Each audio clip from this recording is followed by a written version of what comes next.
ബിസ്മില്ലാ വൽഹംദുലില്ലാ വസല്ലല്ലാഹു അലാ നബിയിനാ മുഹമ്മദിൻ വ ആലിഹി വസഹ്ബിഹി വസല്ലം.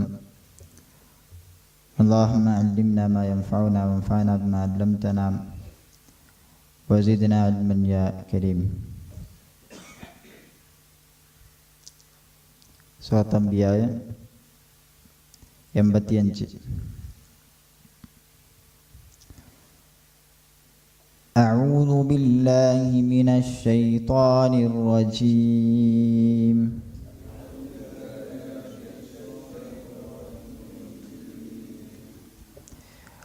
وإسماعيل وإدريس وذا الكفل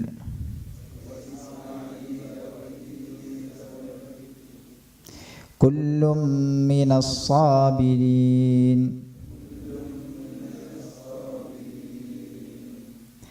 وأدخلناهم في رحمتنا إنهم من الصالحين.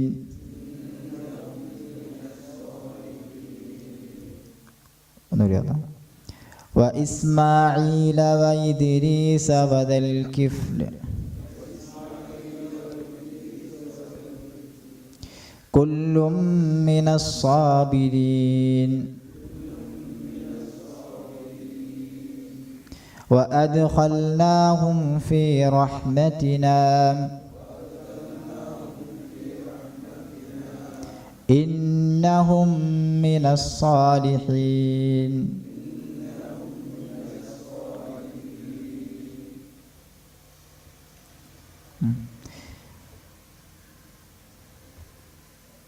കഴിഞ്ഞ ആയത്തുകളിൽ ഓരോ പ്രവാചകന്മാരിങ്ങനെ പഠിപ്പിച്ചുകൊണ്ടിരിക്കുകയാണ്. റസൂലുള്ളാഹി സ്വല്ലല്ലാഹു അലൈഹി വസല്ലം ഓർമ്മപ്പെടുത്തിക്കൊണ്ടിരിക്കുകയാണ്.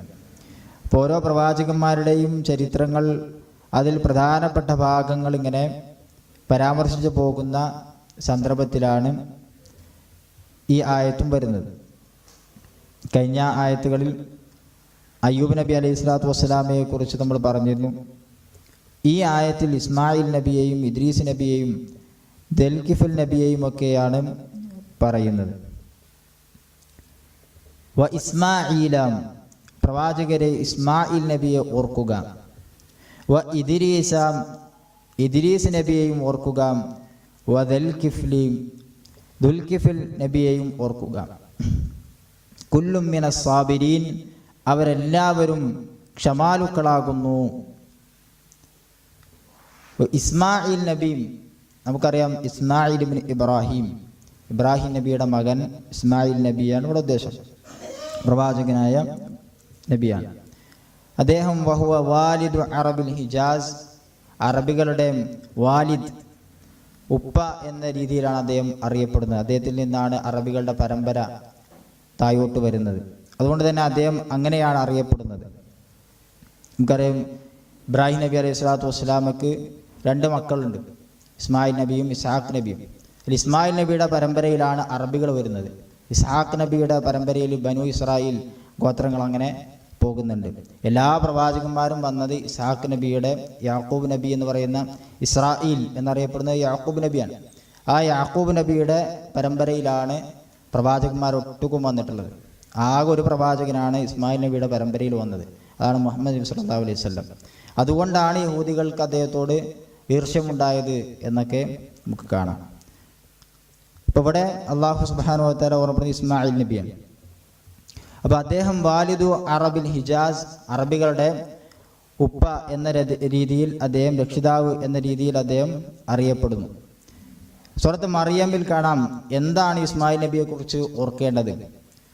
സൂറത്ത് മറിയമിലെ 54-ാമത്തെ വചനത്തിൽ കാണാം വദ്കുർ ഫിൽ കിതാബി ഇസ്മായിൽ, പ്രവാചകരെ ഇസ്മായിൽ നബിയെ കിതാബിൽ ഓർക്കുക. ഇന്നഹു കാന സാദിഖൽ വഅദി വ കാന റസൂലൻ നബിയ, തീർച്ചയായും അദ്ദേഹം കാന സാദിഖൽ വഅദ്, അദ്ദേഹം വാഗ്ദത്തം ചെയ്താൽ അത് പൂർത്തിയാക്കുന്ന ആളാകുന്നു. വ കാന റസൂലൻ നബിയ, അദ്ദേഹം റസൂലാകുന്നു, നബിയുമാകുന്നു എന്നാണ്. വകാന യഅ്മുറു അഹ്ലഹു, അദ്ദേഹത്തിൻ്റെ കുടുംബത്തെ അദ്ദേഹം കൽപ്പിക്കുമായിരുന്നു ബിസ്സലാത്തി, നമസ്കരിക്കണമെന്ന്. വസ്സകാത്തി സകാത്ത് കൊടുക്കണമെന്ന് വകാന ഇൻദ റബ്ബിഹി മർദിയ അദ്ദേഹത്തിൻ്റെ റബ്ബിൻ്റെ അടുക്കൽ തൃപ്തിപ്പെട്ടവനായിരുന്നു എന്നാണ് മറിയമിൽ അദ്ദേഹത്തെക്കുറിച്ച് ഓർക്കാൻ വേണ്ടി പറയുന്നത്. അപ്പോൾ അദ്ദേഹത്തിൻ്റെ ചില സവിശേഷതകൾ അവിടെ പ്രത്യേകം എടുത്തു പറഞ്ഞിട്ടുണ്ട്. അവിടെ നമുക്ക് ശ്രദ്ധിക്കാൻ ഒരുപാട് കാര്യങ്ങളുണ്ട്. വകാന യഅ്മുറു അഹ്ലഹു ബിസ്സലാത്തി വസ്സകാ, തൻ്റെ കുടുംബത്തെ അദ്ദേഹം നിസ്കാരം കൊണ്ടും സകാത്ത് കൊണ്ടും കൽപ്പിക്കുമായിരുന്നു എന്നാണ്. പലപ്പോഴും നിസ്കാരത്തെക്കുറിച്ചും സകാത്തിനെ കുറിച്ചൊക്കെ പറയാൻ രക്ഷിതാക്കൾക്ക് മടി വരുന്ന ഒരു കാര്യമാണ്. മക്കളൊക്കെ സമ്പാദിക്കാൻ തുടങ്ങിയിട്ടുണ്ടാവും, പക്ഷേ സക്കാത്തിനെ കുറിച്ച് ഇന്ന് വരെ ഓർമ്മപ്പെടുത്തിയിട്ടുണ്ടാവുകയില്ല.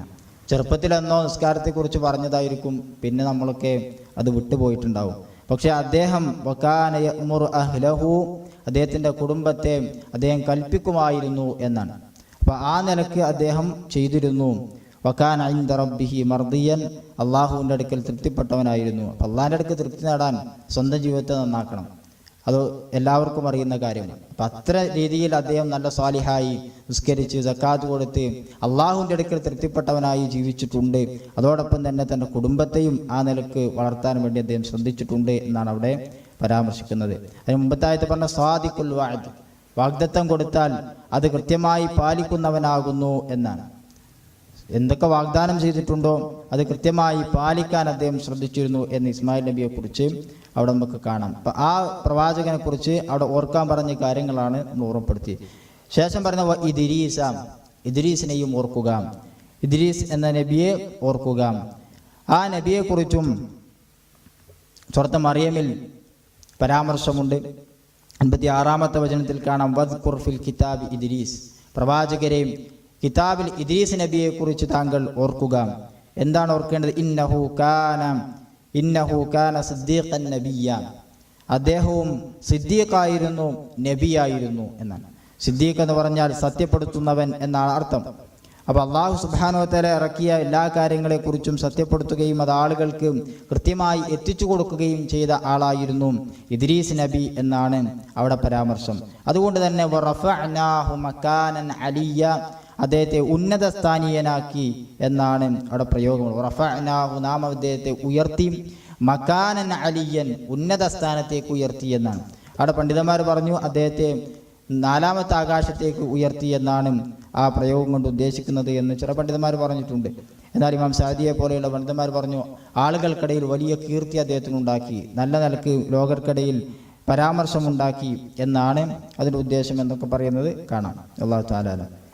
എന്നിരുന്നാലും അദ്ദേഹത്തെക്കുറിച്ച്, ഇദ്രീസ് നബിയെക്കുറിച്ച് ചരിത്ര പണ്ഡിതന്മാരൊക്കെ എഴുതി വെച്ച ചില കാര്യങ്ങൾ കൂടെ ഓർമ്മപ്പെടുത്തുകയാണ്. അവ്വലു മൻ ഖത്ത ബിൽ ഖലം, ആദ്യമായി പേന കൊണ്ട് എഴുതിയവരാകുന്നു ഇദ്രീസ് എന്നാണ് പ്രയോഗം. അവ്വലു മൻ നദറ ഫി ഇൽമി നുജൂമി വൽ ഹിസാബ്, കണക്കിനെ കുറിച്ചും അതുപോലെ തന്നെ ജ്യോതിശാസ്ത്രത്തെക്കുറിച്ചൊക്കെ അറിയുന്ന ആളായിരുന്നു അദ്ദേഹം. മാത്രവുമല്ല അവ്വലു മൻ ഖാത സിയാബ വലബിസൽ മഖീത, ആദ്യമായി തുന്നി വസ്ത്രം ധരിച്ച ആളാണ് എന്നൊക്കെ അദ്ദേഹത്തെക്കുറിച്ച് പരാമർശമുണ്ട്. ശേഷം പറഞ്ഞത് ദൽകിഫിലിനെയും ഓർക്കുക എന്നാണ് പിന്നീട് പരാമർശമുള്ളത്. ദൽകിഫിൽ എന്നത്, ദുൽകിഫിൽ എന്നത് നബിയാണ് എന്നൊരു അഭിപ്രായമുണ്ട്. അതെല്ലാം ഇന്നമാ കാന റജുലൻ സാലിഹൻ, സാലിഹായ മനുഷ്യനായിരുന്നു. കാന മലിക്കൻ ആദിലൻ, അതല്ല ആദിലായ ഒരു രാജാവായിരുന്നു. വഹക്കമൻ മുഖ്സിതൻ, അതിലെ നല്ലൊരു വിധികർത്താവായിരുന്നു എന്നൊക്കെ പരാമർശങ്ങൾ കാണാം. എന്നിരുന്നാലും ഇബ്നു കസീർ റഹ്മത്തുള്ളാഹി അലൈഹി പറഞ്ഞതുപോലെ പ്രവാചകന്മാർ, നബിമാരങ്ങനെ എണ്ണിയപ്പോൾ അതിൻ്റെ കൂടെയാണല്ലോ അദ്ദേഹത്തെ എണ്ണിയത്. അതുകൊണ്ട് തന്നെ അദ്ദേഹവും ആ സിയാക്കിൽ, ആ സന്ദർഭത്തിൽ മനസ്സിലാക്കാൻ കഴിയുന്നത് അദ്ദേഹം പ്രവാചകനാണ്, അംബിയായിൽ പെട്ടതാണ് എന്നാകുന്നു എന്ന് അദ്ദേഹം പറയുന്നുണ്ട്. അതാണ് കുറച്ചുകൂടെയൊക്കെ നമുക്കും നന്നായി തോന്നുന്നത്. അല്ലാഹു തആല. ഈ നബിമാരെയൊക്കെ അല്ലാഹു സുബ്ഹാനഹു വ തആല പറഞ്ഞിട്ട് ആയത്തിൻ്റെ അവസാനത്തിൽ കൊടുക്കുകയാണ്, കുല്ലും മിനസ് സാബിരീൻ, എല്ലാവരും ക്ഷമാലുക്കളാകുന്നു എന്നാണ്. അപ്പം അല്ലാഹു സുബ്ഹാനഹു വ തആല ഇവരെയൊക്കെ കുറിച്ച് പറഞ്ഞ ഒരു വാചകമാണ് സബർ, ക്ഷമ. ഏറ്റവും പ്രധാനപ്പെട്ട ഒരു വിശേഷണമാകുന്നു അത് എന്നാണ്. ക്ഷമ എന്ന് പറഞ്ഞാൽ വഹബ്സുൻ നഫ്സി വമൻഉഹ, സ്വന്തത്തിൻ്റെ നഫ്സിനെ നമ്മളെ പിടിച്ചു വെക്കുക എന്നതാണ്. നമ്മുടെ പ്രകൃതിപരമായി നമ്മുടെ ഒരു ചായ്വ് പലപ്പോഴും തിന്മകളോടായിരിക്കും. അതല്ലെങ്കിൽ വേണ്ടാവൃത്തികളോടായിരിക്കും, മോശപ്പെട്ട കാര്യങ്ങളോടായിരിക്കും. അതിൽ നിന്നൊക്കെ പിടിച്ചു വെച്ച് അള്ളാഹുവിൻ്റെ തൃപ്തിയിലേക്ക് കൊണ്ടുവരിക എന്നതാണ് സബർ കൊണ്ട് ഉദ്ദേശിക്കുന്നത്. അതിൽ 3 തരം സബറുണ്ട് എന്ന് പണ്ഡിതന്മാരൊക്കെ വിശദീകരിക്കുന്ന കാണാം. അസ്സബ്റു അലാ ത്വാഅത്തില്ല, അള്ളാഹ്ക്ക് ഇബാദത്ത് ചെയ്യാൻ സബറുവാണെന്ന്. ഒരു ഓത്ത് കുറച്ചൊന്ന് കൂടിപ്പോകുമ്പോഴേക്ക് നമുക്ക് ആ നിലക്ക് ക്ഷമിക്കാൻ കഴിയാത്തൊരവസ്ഥയുണ്ട് എങ്കിൽ അവിടെ നമുക്ക് ത്വാഅത്തിൽ സബർ കുറച്ച് കുറവാണ് എന്നാണ് മനസ്സിലാക്കേണ്ടത്. അതുപോലെ തന്നെ കുറച്ചധികം നിസ്കരിക്കാൻ നമുക്ക് കഴിയുന്നില്ല എങ്കിൽ, അതല്ല എങ്കിൽ കൃത്യമായി സമയം പാലിച്ചുകൊണ്ട് നിസ്കരിക്കാൻ നമുക്ക് ബുദ്ധിമുട്ട് തോന്നുന്നുവെങ്കിൽ അവിടെയൊക്കെ സബറിൽ കുറച്ച് കുറവുണ്ട് എന്നാണ് നമ്മൾ മനസ്സിലാക്കേണ്ടത്. അള്ളാഹുവിന് ഇബാദത്ത് ചെയ്യാൻ സബർ കുറവാണ് എന്ന് നമുക്ക് മനസ്സിലാക്കായിരുന്നു. ത്വാഅത്ത്, അള്ളാഹുവിന് ഇബാദത്ത് ചെയ്യാനുള്ള സബർ, ക്ഷമ, അത് പ്രധാനമാണ്. അതുപോലെ തന്നെ സബർ അൻ മഅസിയത്തില്ല, അള്ളാഹുവിന് തെറ്റ് ചെയ്യാതിരിക്കാൻ ക്ഷമ. അള്ളാഹുവിന് തെറ്റ് ചെയ്യാൻ ക്ഷമ വേണം. വേണ്ടാത്തത് കാണാതിരിക്കാൻ നമുക്കൊരു ക്ഷമ വേണം. പലതും നമ്മളെ മനസ്സിങ്ങനെ ആഗ്രഹിക്കുന്നുണ്ടാവും. അണ്ട് പോകണം, അത് കാണണം, ഇത് എടുക്കണം, ഇത് ചെയ്യണം എന്നൊക്കെ ഭയങ്കരമായിട്ട് നമ്മൾ മനസ്സിങ്ങനെ ആഗ്രഹിക്കുന്നുണ്ടാവും. പക്ഷെ അവിടേക്ക് അങ്ങനെ പിടിച്ചു വെച്ച് അത് ചെയ്യാൻ പാടില്ല, അത് അള്ളാഹു സുബ്ഹാനഹു തആലക്ക് എതിര് ചെയ്യാണ് എന്ന നിലക്ക് പിടിച്ചു വെച്ച് ക്ഷമയോടുകൂടെ നിൽക്കുക എന്നത് അസ്സബ്റു അൻ മഅസിയത്തില്ല, അള്ളാഹു സുബ്ഹാനഹു തആലയെ തെറ്റ് ചെയ്ത് നിന്ന് ക്ഷമിച്ചു നിൽക്കുക എന്ന ഗണത്തിൽപ്പെട്ടതാണ്. മറ്റൊന്ന് വസ്സബ്റു അലാ അഖ്ദാരില്ലാഹിൽ മുഅ്ലിമ, ഇതെല്ലാവർക്കും അറിയുന്ന ഒന്നായിരിക്കും. അള്ളാഹു സുബ്ഹാനഹു തആല എന്തെങ്കിലും പരീക്ഷണം തന്നാൽ ആ പരീക്ഷണത്തിൽ നമ്മൾ ക്ഷമിക്കുക എന്നത്. ആ കാര്യത്തെക്കുറിച്ച് മാത്രമല്ല ക്ഷമ എന്ന് മനസ്സിലാക്കാൻ വേണ്ടിയിട്ടാണ് 2 കാര്യങ്ങൾ കൂടെ ഞാൻ കൂട്ടി പറഞ്ഞത്. പൊതുവെ നമ്മളൊക്കെ പരീക്ഷണം വന്നാൽ ക്ഷമിക്കണം എന്ന് പൊതുവെ നമ്മളൊക്കെ കേൾക്കാറുണ്ട്. എന്നാൽ ഈ 3 നിലക്കും ക്ഷമ അനിവാര്യമാണ്. അപ്പോഴാണ് അതിൻ്റെ പൂർണ്ണരൂപം ആവുക എന്നാണ് പണ്ഡിതന്മാർ വിശദീകരിക്കുന്നത്. ഈ 3 നിലക്കും ക്ഷമിക്കാൻ നമ്മളൊക്കെ ശ്രദ്ധിക്കണം എന്നതാണ് ഉറപ്പെടുത്താനുള്ളത്. അല്ലാഹു സുബ്ഹാനഹു വ തആല ഇവരെക്കുറിച്ച് പറഞ്ഞപ്പോൾ എല്ലാം തികഞ്ഞവരാകുന്നു എന്നാണ് പ്രയോഗമെന്ന് പണ്ഡിതന്മാർ വിശദീകരിക്കുന്നത് കാണാം. കുല്ലും മിനസ് സാബിരീൻ, ഈ സബറിൻ്റെ 3 നിലക്കുള്ള സബറും അവർ പൂർത്തീകരിച്ചവരാകുന്നു എന്നാണ് പ്രയോഗമെന്നാണ് പണ്ഡിതന്മാരൊക്കെ വിശദീകരിക്കുന്നത് കാണുവാൻ സാധിക്കുന്നത്. അതുകൊണ്ട് തന്നെ വഅദ്ഖൽനാഹും ഫീ റഹ്മതിനാ ഇന്നഹും മിനസ് സാലിഹീൻ, വഅദ്ഖൽനാഹും നാം അവരെ പ്രവേശിപ്പിച്ചു ഫീ റഹ്മതിനാ നമ്മുടെ കാരുണ്യത്തിൽ. റഹ്മത്ത് എന്നതുകൊണ്ട് ഉദ്ദേശം അവിടെ സ്വർഗമാണ് എന്നൊക്കെ പണ്ഡിതന്മാർ പറഞ്ഞിട്ടുണ്ട്. അപ്പം നമ്മുടെ സ്വർഗത്തിൽ അദ്ദേഹത്തെ നമ്മൾ അവരെ പ്രവേശിപ്പിച്ചു. ഇന്നഹും മിനസ് സാലിഹീൻ, നിശ്ചയമായും അവർ സാലിഹീങ്ങൾ പെട്ടവരാകുന്നു എന്നാണ് അല്ലാഹു സുബ്ഹാനഹു വ തആല പറയുന്നത്. അപ്പോൾ ആ അമ്പിയാക്കളെ മുഴുവൻ പറഞ്ഞതിന് ശേഷം അല്ലാഹു സുബ്ഹാനഹു വ തആല അവർ സാബിരീങ്ങളാണെന്ന് പറഞ്ഞു. പിന്നെ അവരെക്കുറിച്ച് പറഞ്ഞു ഇന്നഹും മിനസ് സാലിഹീൻ, അവർ നിശ്ചയമായും സാലിഹ്യങ്ങൾ പെട്ടവരാണ് എന്ന് പറഞ്ഞു. അപ്പോൾ അവർക്ക് സബറുണ്ട്, സ്വലാഹത്തുമുണ്ട്, നല്ല സാലിഹ്യങ്ങളുമാണ് അവർ. അതുകൊണ്ട് തന്നെ അല്ലാഹു സുബ്ഹാനഹു വ തആല അല്ലാഹുവിൻ്റെ കാരുണ്യമാകുന്ന സ്വർഗം അവർക്ക് നൽകി. മാത്രവുമല്ല ഇമാം സഅദി റഹ്മത്തുള്ളാഹി അലൈഹി പറഞ്ഞു വജഅലഹും മഅ ഇഖ്വാനിഹിം മിനൽ മുർസലീൻ, ഇവരെയൊക്കെ മുർസലീങ്ങളായ അല്ലാഹു സുബ്ഹാനഹു വ തആലയുടെ മുർസലീങ്ങളായ ആളുകളുടെ കൂട്ടത്തിൽ, പ്രവാചകന്മാരുടെ കൂട്ടത്തിൽ സ്വർഗത്തിൽ അവരെ പ്രവേശിപ്പിച്ചു എന്നാണ്. മാത്രമല്ല അസാബഹും സവാബൽ ആജിൽ വൽ ആജിൽ, അവർക്ക് നല്ല പ്രതിഫലം അല്ലാഹു സുബ്ഹാനഹു വ തആല കൊടുത്തു. അവർക്കിനി പ്രതിഫലം കിട്ടിയിട്ടില്ലെങ്കിൽ പോലും ലോകർക്കിടയിൽ അല്ലാഹു സുബ്ഹാനഹു വ തആല അവരുടെ കീർത്തി അത് ഏറ്റവും ഉന്നതമാക്കി അതവർക്ക് ഈ ലോകത്ത് അല്ലാഹു സുബ്ഹാനഹു വ തആല കൊടുത്ത സവാബാകുന്നു എന്നൊക്കെ പണ്ഡിതന്മാർ പറയുന്നത് കാണാൻ കഴിയും. മാത്രവുമല്ല അവരെയൊക്കെ ആളുകൾ ഓർക്കുന്നത് നല്ലതിൻ്റെ പേരിലാകുന്നു, ചീത്തതിൻ്റെ പേരിലല്ല അവരെയൊന്നും ഓർക്കുന്നത്. എല്ലാവരെയും ഓർക്കുന്നത് ഏറ്റവും നല്ല കാര്യങ്ങൾ പറഞ്ഞുകൊണ്ടാണ്. അത് തന്നെ അല്ലാഹു സുബ്ഹാനഹു വ തആല കൊടുത്ത ഏറ്റവും പ്രധാനപ്പെട്ട ഒരു നിഅമത്താകുന്നു, അനുഗ്രഹമാകുന്നു എന്നൊക്കെ പണ്ഡിതന്മാർ വിശദീകരിക്കുന്നത് കാണുവാൻ സാധിക്കും. സൂറത്ത് മറിയമിൽ 58-ാമത്തെ വചനത്തിൽ ഇവരെക്കുറിച്ച് പറഞ്ഞു. പ്രവാചകന്മാരെങ്ങനെ എണ്ണി പറയുന്നതിൻ്റെ അവസാനത്തിൽ പറഞ്ഞു ഉലായിക്കല്ലദീന അൻഅമല്ലാഹു അലൈഹിം മിനൻ നബിയ്യീൻ, ഇവരൊക്കെ അല്ലാഹു സുബ്ഹാനഹു വ തആല നിഅമത്ത് കൊടുത്ത അനുഗ്രഹിച്ച നബിമാരാകുന്നു. മിൻ ദുർരിയത്തി ആദമ വമിമ്മൻ ഹമൽനാ മഅ നൂഹിൻ വമിൻ ദുർരിയത്തി ഇബ്രാഹീമ വ ഇസ്രാഈല വമിമ്മൻ ഹദൈനാ വജ്തബൈനാ ഇദാ തുത്ല അലൈഹിം ആയാത്തുർ റഹ്മാനി ഖർറു സുജ്ജദൻ വബുക്കിയ. ഈ പ്രവാചകന്മാരുടെയൊക്കെ പ്രത്യേകത ഇവർ ഇദാ തുത്ല അലൈഹിം ആയാത്തുർ റഹ്മാൻ, അള്ളാഹുവിൻ്റെ ആയാത്തുകൾ അവർ ഓതിക്കേട്ടാൽ ഖർറു സുജ്ജദൻ വബുക്കിയ, അവരൊക്കെ കരഞ്ഞുകൊണ്ട് സുജൂദിൽ വീഴുമെന്നാണ് പ്രയോഗം കാണുന്നത്. അത്രയും ഇബാദത്തുള്ള സ്വാലിഹീങ്ങളായ അള്ളാഹുവിന് ഇഷ്ടപ്പെട്ട, ഇവിടെ പ്രയോഗം കണ്ടല്ലോ, മർദിയ, ഇസ്മായിൽ നബിയെ കുറിച്ചൊക്കെ പറഞ്ഞല്ലോ, തൃപ്തിപ്പെട്ടവരാണ്. അപ്പം അത്ര ഇബാദത്തുള്ള ആളുകളായിരുന്നു അവർ എന്നാണ് നമുക്ക് കാണാൻ കഴിയുന്നത്. അതുകൊണ്ട് തന്നെ അതൊക്കെയാണ് നമ്മൾ മനസ്സിലാക്കേണ്ടത് എന്നും ആ നിലക്ക് ചിന്തിക്കാനാണ്, ആ നിലക്ക് മുന്നോട്ട് പോകാനാണ് നമ്മൾ ശ്രദ്ധിക്കേണ്ടത് എന്നും ഒക്കെ ഇതിൽ ചില സൂചനകൾ നമുക്ക് കിട്ടുന്നുണ്ട്. അള്ളാഹു സുബ്ഹാനഹു വ തആല കൂടുതൽ പഠിക്കുവാനും അത് ജീവിതത്തിൽ പകർത്തുവാനുമുള്ള തൗഫീക്ക് നൽകി അനുഗ്രഹിക്കുമാറാവട്ടെ.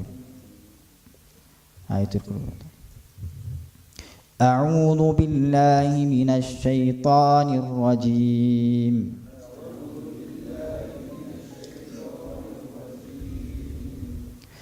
وإسماعيل وإدريس وذا الكفل